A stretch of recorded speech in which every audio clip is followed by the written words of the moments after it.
I was 19 when this happened, and it still makes my stomach twist when I think about it.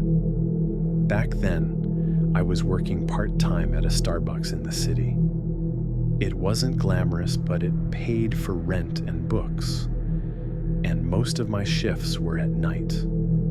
I didn't mind. I liked the quiet lull after the dinner rush, when it was just me behind the counter, cleaning machines and waiting for the occasional late-night customer. One evening, around 7, a man walked in who immediately set off alarm bells. He was older, maybe mid-50s, with greasy gray hair sticking out from under a baseball cap. His eyes lingered on me longer than normal, like he was studying every detail of my face. When I asked for his order, he didn't answer right away. He just smiled in this unsettling way before finally mumbling something about a black coffee. When I turned to make it, I felt his stare burning into my back.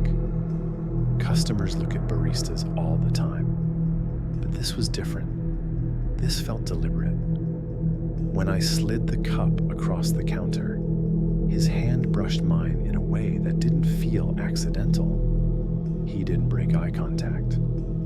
Over the next week, he came back 3 more times, always when I was on shift. He never spoke much, just asked for coffee and stood too close to the counter, like he wanted me to feel cornered. One night, he leaned forward and said, "You're always here, aren't you?" I like that. My stomach dropped, but I forced a polite laugh. I didn't want to make things worse.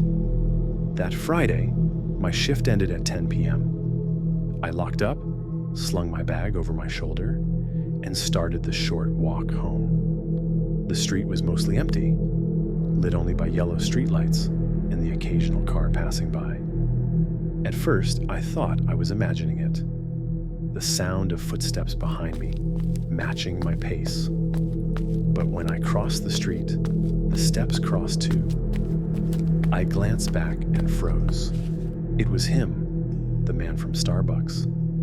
His hat was pulled low and he was grinning like he had been waiting for this moment. Panic surged through me and I quickened my pace.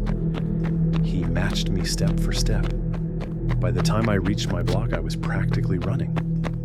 My keys shook in my hands as I tried to unlock the door.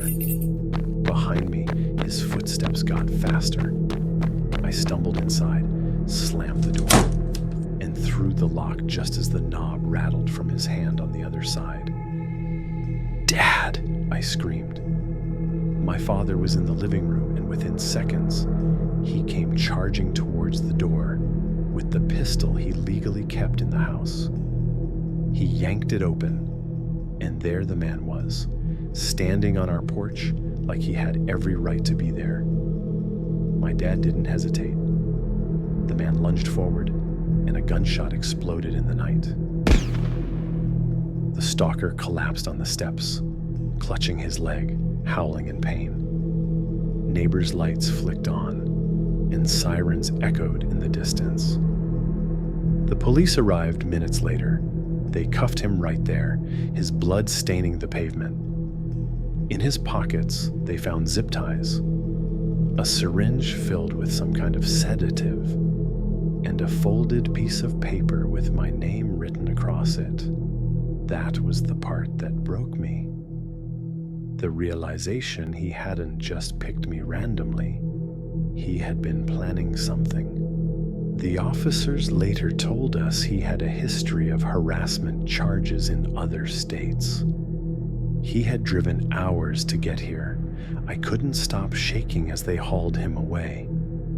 The idea of what could have happened if my dad hadn't been home still keeps me awake at night.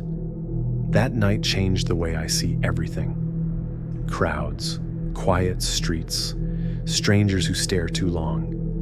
I still work at Starbucks, but never at night. And sometimes, when I catch someone looking at me for just a little too long, my chest tightens. And I remember the sound of those footsteps behind me, chasing me all the way home.